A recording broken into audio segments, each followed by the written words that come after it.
আমি চেষ্টা করবো আমি সলভ করার জন্য, আমি শুধরানোর জন্য। আজকে খুব ভালো লাগছে আসলে, এত বড় একটা প্রোগ্রাম হবে আমি নিজেও জানি না, আমি কখনো মানে ফিল করতে পারিনি যে এত বড় একটা প্রোগ্রাম হবে। আমি নাহিদাকে জিজ্ঞাসা করছি, নাহিদা কীভাবে কি? নাহিদা আমাকে বলছে স্যার কালকে কখন আসবেন, কয়টায় সময় দিতে পারবেন। আমি ওকে আসার আগ দিয়ে জিজ্ঞাসা করলাম, তো আমাকে বললো যে আমি তাকে বললাম যে নাহিদা এখানে তো গেলে কিছু তো খেতে হবে, কীভাবে কী করছেন? বলতেছে স্যার সব করা হয়ে গেছে। আসলে আমি মানে অনেক সম্মান পাইছি, যেটা সত্য কথা বলি, সবার কাছ থেকে। সবাই অনেক ভালোবাসে, এটা আমি বুঝি। আসলে এত তাড়াতাড়ি চাইনি যে ছেড়ে চলে যাবো। আমার কয়েকদিন যাবত একটু খারাপ লাগতেছে। আসলে আমার এই লোকগুলোকে আসলে কার হাতে তুলে দিয়ে যাবো, এই একটা চিন্তাই। আসলে ওরকম লোক সত্য কথা বলতে এখনো পর্যন্ত পাইনি যে আসলে তোমাদের সবাইকে ওইভাবে দেখবে। তো যার যার জায়গা থেকে খুব কেয়ারফুলি ভাবে থাকতে হবে। ফ্লেক্সিবিলিটি হারাই গেছে, ধরতে হবে। আগে যে একটা ফ্লেক্সিবিলিটি ছিল বা একটা সহানুভূতি ছিল, তা ছিল, সেটা মনে করতে হবে হারাই গেছে। খুব কেয়ারফুলি ভাবে কাজ করতে হবে। হয়তো কিছুদিন কষ্ট হবে অ্যাডজাস্ট হতে, অ্যাডজাস্ট হওয়ার পরে আবার ঠিক হয়ে যাবে আশা করি। আমার এই 6.5 বছর হিলিকন লাইফে অনেক ভালোবাসা পাইছি, এত বেশি ভালোবাসা পাইছি লাইক আমার ফ্যামিলির মতো।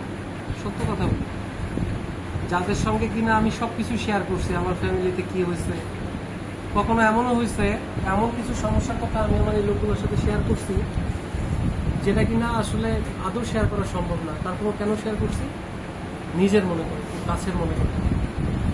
এবং তাদের জায়গা থেকে যতটুকু পারছে আমার প্রবলেমটা সলভ করার চেষ্টা করছে এবং করে এখনো পর্যন্ত।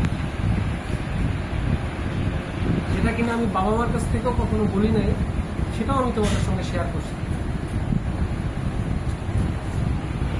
আমার ফ্যামিলির মতো করে দেখি আমি তোমাদের সঙ্গে, তোমরা সন্তানের মতো মনে হচ্ছে, ভাই বোনের মতো।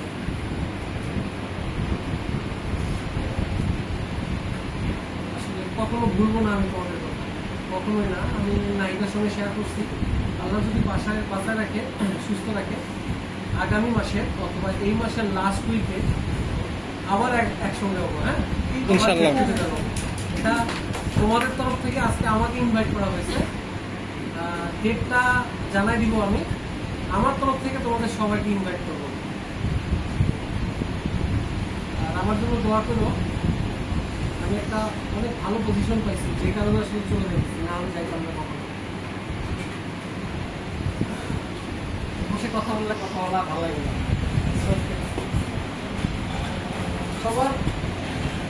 সবার সাথেই মূলত অনেকদিন ছিলাম বলতে গেলে প্রায় 6.5 বছর ছিলাম। তো যে ভালোবাসাটা পাইছি বা যতটুকু বড় ভাই হিসাবে, বাবা হিসাবে যতটুকু তোমরা রেসপেক্ট করছো, এটা আসলে আমার জন্য অনেক কিছু। আমি এত মানে উপরে না, তারপর তোমরা রেসপেক্ট করছো অনেক। তো তার জন্য আন্তরিকভাবে ধন্যবাদ দিই সবাইকে। সবাই একসাথে থাকবা, কেউ কারো পিছনে লাগানোর দরকার নেই। একই ধরনের সবাই, আমরা সবাই কি করবো, একজনের মধ্যে হেল্প করবো। চেষ্টা করবো যে একজন বিপদে পড়ছে আরেকজন যাতে হেল্প করা যায়। কাউকে কখনো বিপদে ফেলবো না, চেষ্টাও করবো না বিপদে ফেলবো। যদি এরকম হয় তাহলে কিন্তু অনেক চেষ্টা করবো। আমাদের সূত্রটা অনেক বড় হবে, একদিন আগের পরে অনেক বড় হবে। এখান থেকে মানুষজন উঠবে, এখান থেকে মানুষজন ডেভেলপ করবে, কন্ট্রোল হবে, ইনচার্জ হবে, ম্যানেজার হবে, এখান থেকেই হবে। সবাই চেষ্টা করবো যে ঠিকভাবে থাকবো, সঠিকভাবে থাকবো, ইনশাল্লাহ ডেভেলপ হবেই। এক সময় হবে। অনেকে ফার্স্ট স্টেশনে আছে, স্বাভাবিক কীভাবে চাকরি করতেছি, কিছু হচ্ছে না, সংসারে খরচ পাচ্ছে। আজকেও আমি অনেকের সাথে কথা বলছি, আমি অ্যাডভাইস করছি ওদেরকে যে চেষ্টা করতে হবে। রিজিকের মালিক আল্লাহ, বাট চেষ্টা করতে হবে। চেষ্টা না করলে কখনো হবে না, চেঞ্জ করতে হবে। চেঞ্জ ছাড়া কখনো উপলব্ধ হবে। যদি আমি একখানে পড়ে থাকি তাহলে অনেকদিন থাকতে পারবো, 8 বছর 10 বছর থাকতে পারবো।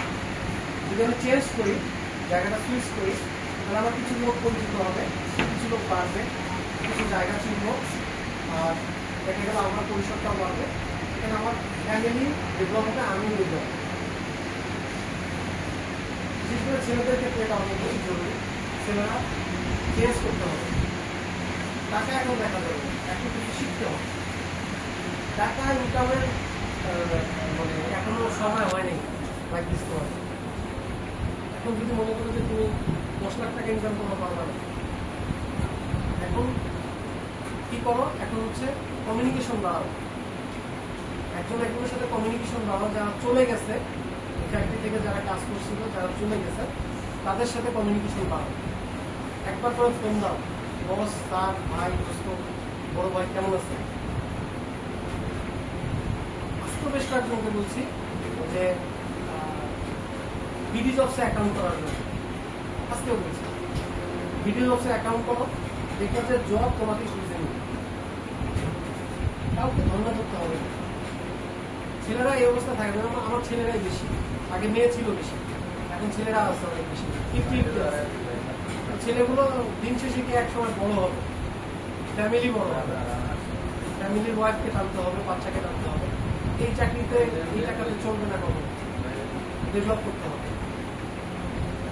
চাকরি অনেক আছে বাংলাদেশে, অ্যাভেলেবেল চাকরি আছে, অনেক চাকরি আছে। সরি, আসলে অনেক কথা বললাম, কথা বলা আসলে ঠিক না। সবার কাছে আমি দোয়া প্রার্থনা করি, আমাদের সবাই দোয়া করবেন, আমি সবার জন্য দোয়া করবো। সবাই নিয়ে নিজেদের বাবা মা, ভাই বোন, আত্মীয় স্বজন সবাই নিয়ে ভালো থাকে। দেখা হবে ইনশাল্লাহ, বেশি দূরে যাবো না, বা দূরে গেলেও কাছাকাছি থাকবো, কমিউনিকেশন করবো। ফোন নাম্বার এটাই থাকবে, ফোন এটাই থাকবে, হোয়াটসঅ্যাপ এটাই থাকবে। যে কোনো সময় যে কোনো প্রয়োজনে কেউ যদি ফোন দিতে পারে, হয়তো যদি রাইট টাইমে ফোনটা না ধরতে পারি, হয়তো যদি মিটিংয়ে থাকে হয়তো ধরতে পারবো না, হয়তো মিটিং শেষ করে ডেফিনেটলি আমি ফোন ব্যাক করবো, এটা বাস্তব। এবং আমি চেষ্টা করবো যারা আমার সাথে যদি কেউ আসতে চায়, আমি তাদেরকে ওয়েলকাম করবো, কোনো সমস্যা নেই।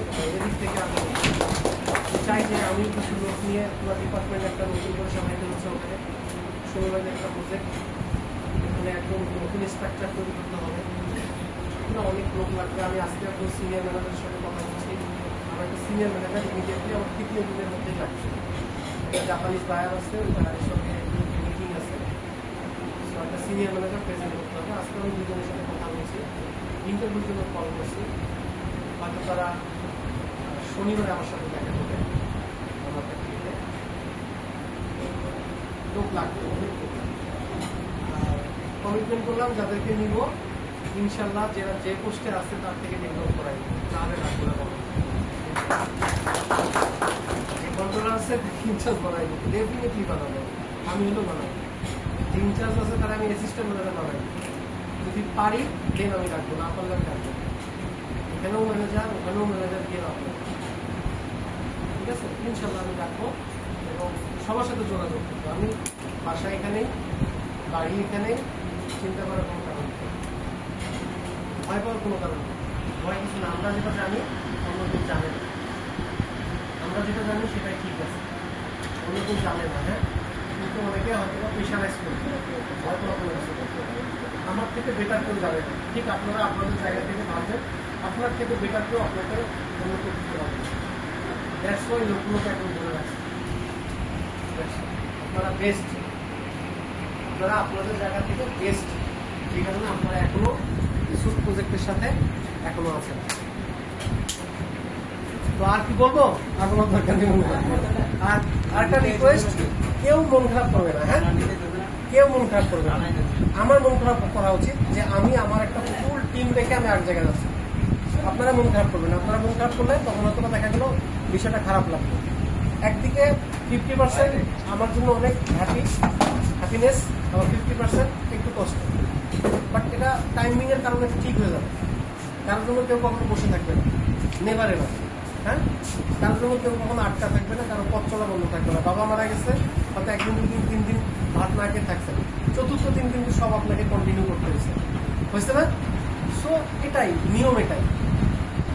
এর ভিতর থেকে চেষ্টা করতে হবে কাকে কাকে ডেভেলপ করা যায়। কার কার ইচ্ছা আছে ডেভেলপ করার, তাহলে না হ্যাঁ আমি এখানে গেছি, আপনাদের বুঝতে হবে আপনাদের জন্য একটা